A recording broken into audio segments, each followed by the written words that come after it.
السلام عليكم.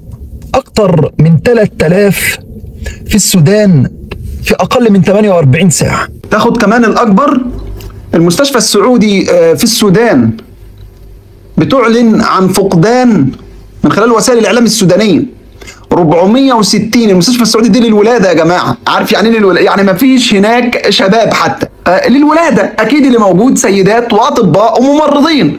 460 النهارده عصر اليوم سوداني، 460 شخص ما بين إما مرضى أو أطباء أو ممرضين، وبتحريض مباشر من الإمارات، من اللي أنا سايب لك صورته وهو بيصلي. أنا مش عارف إيه عذرك إنك تترك الصلاة ومحمد بن زايد بيصلي، يعني إيه عذرك ومحمد بن زايد بيصلي؟ واحتفالات في الإمارات، يعني الإماراتيين عاملين احتفالية على 3000 واحد في السودان سقطوا في خلال 48 ساعة. كل لجان محمد بن زايد عاملين احتفالية. بقولها لك ابن زايد ما من موضع باطل إلا وبيكون مسانده بكل شيء. يا جماعة والله العظيم ما كنت بقولها لكم من فراغ من سنتين، هؤلاء بره ملتنا. ابن زايد مش مسلم، ليس على عقيدة النبي، ليس على دين النبي محمد، لا هو ولا اللي زيه، لا هو ولا اللي زيه والله. شايفين صورة اللي امامكم ده؟ عبد الله ادريس الشهير في السودان بابو لولو، تمام؟ الولد ده عدد اللي راحوا على ايده طبقا للتقارير في وسائل الاعلام السودانية، عدد اللي راحوا على ايده اكتر من عدد اللي راحوا في برج التجارة العالمي، برجي التجارة العالمي، البرجين في 2001. اللي راحوا على ايده في 48 ساعة في مدينة الفاشر في السودان ما يقرب من 3000. انت متخيل الرقم؟ شفت صورته؟ اتفضل الامارات. شايفاه بطل ليه يا ابني؟ انت مش ضد الحق، معادي للعرب والمسلمين. خلاص الامارات عشقها.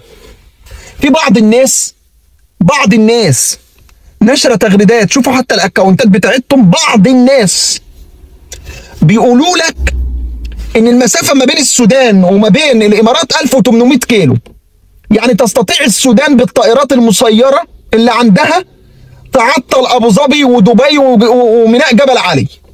وصدقا يا جماعه الحل مع الامارات انها ما تبقاش الامارات، الحل مع الامارات انها تعود الى سلطنه عمان مره اخرى، وعيال زايد يتحاكموا بتهم الخيانه اللي عملها في العرب والمسلمين، والمتبقي منهم من اصل هندي يعود الى الهند. ونقطه من اول السطر. المهم بقى، الاماراتيين عاملين لك احتفاليه كبيره جدا جدا بانتصار حميدتي في الفاشر، تمام؟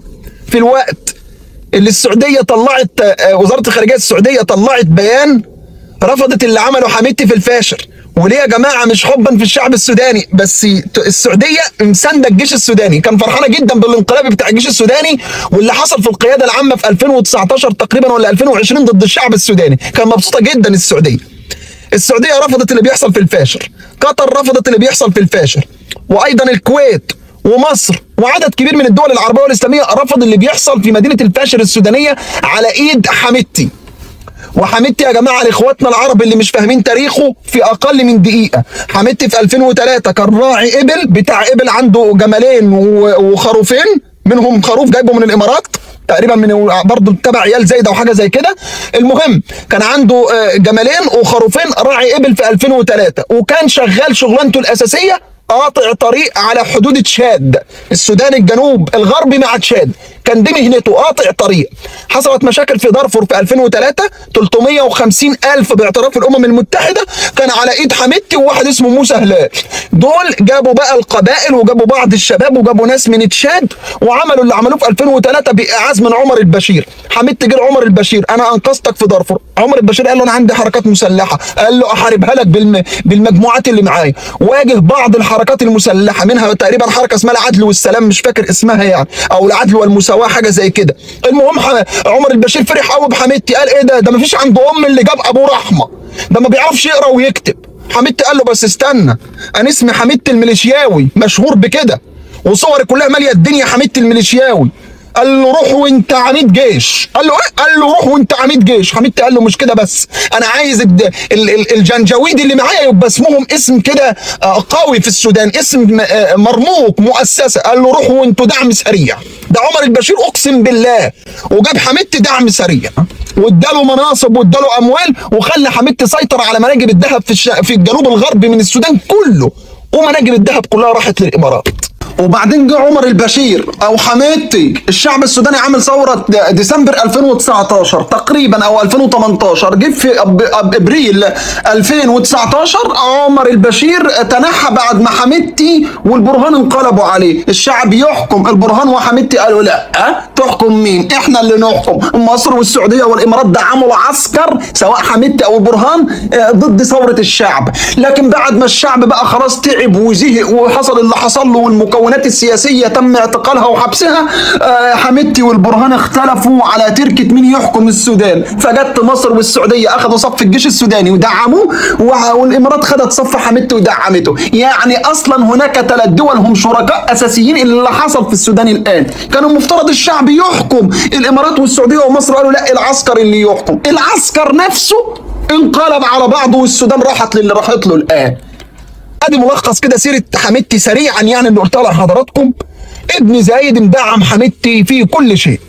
نقرا مع حضراتكم البيان الان اللي نشرته صحف غربيه عن دعم الامارات لحميدتي. الامارات يا جماعه، شوف انت في اي دوله لو عندك عناء او مشاكل بلدك بتعاني منها، اعرف ان الامارات لها يد فيها قولا واحدا. شايف حضرتك لما بتحلم بالمسجد الاقصى وقبلتنا والقبله الاولى والكلام، لازم يكون عندك حلم برضه ان الامارات لازم عيال زايد ما يبقوش موجودين. يعني لازم الامارات تتحرر من سلطان عيال زايد. صحيفة الول ستريت جورنال: الامارات زودت قوات الدعم السريع المسماه بالجنجويد بطائرات مسيرة وعتاد عسكري متقدم رغم اتهامها بما تفعله في الفاشر. قالت صحيفة الول ستريت جورنال أن الإمارات زودت الدعم السريع في السودان بأسلحة متطورة بينها طائرات مسيرة صينية من طراز CH-95 وذخائر ومركبات ومدافع، ما ساعد الدعم السريع في استعادة قوته بعد خسارته في الخرطوم وولاية الجزيرة وغيرها، وشن هجمات واسعة في الفاشر عاصمة شمال دارفور حتى ضد المدنيين. تقول بعض الصحف الغربية أن محمد بن زايد قد أوعز لحميدتي أنه لا يوجد الآن قانون دولي يحكم، وقد رأينا دعمنا في بنيامين نتنياهو في قطاع غزة. بعض النشطاء الغربيين يعني. وأن محمد بن زايد أخبر حميدتي افعل ما تشاء فلا يوجد قانون دولي لوضع سيطرة وإرغام الجيش السوداني على الانسحاب، عليك بفعل كذا وكذا في المدنيين. بقول لك ابن زايد ده ما بيعرفش يعني ايه مسلم، ملوش علاقه تماما، قسما بالله هو ضد اي موضع يذكر فيه اسم الله. المهم، التقارير الاستخباراتيه الامريكيه ومن بينها تقرير لوكاله الاستخبارات الدفاعيه كشف ان شحنات وعتاد عسكري من الامارات او اماراتيه ارتفعت بشكل كبير جدا. يعني شحنات عتاد عسكري راحت للامارات ارتفعت بشكل كبير جدا منذ الربيع الماضي، وتنقل عبر ليبيا وتشاد والصومال الى السودان. الولايات المتحدة تتهم قوات الدعم السريع بارتكاب مش عارف ايه ومش عارف عملوا ايه برضه في عدد بالالاف من السودانيات، وكذلك مش عارف اللي حصل في الفاشر. تقول ان الصراع اودى بنحو 150,000 واحد. قسما بالله يا جماعة يعني وارد تحسبها من عندي تفكير بالقلب. 150,000 في السودان ومحدش بيتكلم عنه. 150,000. شايف اللي بيحصل في قطاع غزة حصل بكل أنواعه وأشكاله وألوانه في السودان مع ابن زايد. ابن زايد اللي بيدعم ياسر أبو شباب في غزة. أنا هقول لحضراتكم على حاجة وارد تكون الكلام ده خارج من قلبي، لكن أنا بقولها لو في يوم من الأيام مكن الله عز وجل لنا، قسما بذات الله الإمارات لا تكون محافظة من الدولة اللي ربنا هيمكن لنا فيها. قضي الأمر بالذات الإمارات. الامارات لازم تكون تابعه لدوله، ما يبقاش لها حكم ذاتي. دويلة الامارات مع عيال زايد هم شر واكبر شر في جسد الامه العربيه والاسلاميه. قسما بالله ان المسؤولين في مصر عارفين ان الامارات امارات شر، والمسؤولين في السعوديه عارفين ان الامارات امارات شر، وكذلك في الجزائر وفي تونس وفي ليبيا. الشعوب العربية من المحيط الخليج عارفين ان الامارات امارات شر، وان الامارات هي الطعنة في ظهر الامة العربية والاسلامية. 150,000 علشان شوية من بقايا الهنود اللي موجودين في الامارات. 150,000 في السودان. رغم نفي وزارة الخارجية الإماراتية ما يحدث واعتبارها مزاعم لا أساس لها، فإن مسؤولين ليبيين ومصريين وأوروبيين أكدوا زيادة وتيرة الجيش ومصريين. مصر يا جماعة، مصر الجيش المصري داعم للجيش السوداني، مش داعم لحميدتي بس بالمناسبة، يعني زي السعودية زي قطر، كل دول داعمين للجيش السوداني مش داعمين لحميدتي. لكن الامارات واخده ضوء اخضر علشان خاطر النيل للفرات، وانت فاهم القصه، وعلشان خاطر مناجم الذهب، وانت عارف الامارات ما هي الا ايه؟ حاجه صغيره قوي اسمها اماراسريل، امارات اسرائيل اصلا، تمام؟ فالامارات قايله لحميدتي اعمل ما بدلك، مش انت كده كده هتطبع بعدين وهتدي اسرائيل الهديه الكبرى، اعمل ما بدالك، ما حدش هيوقفك، محدش هيقف ليك.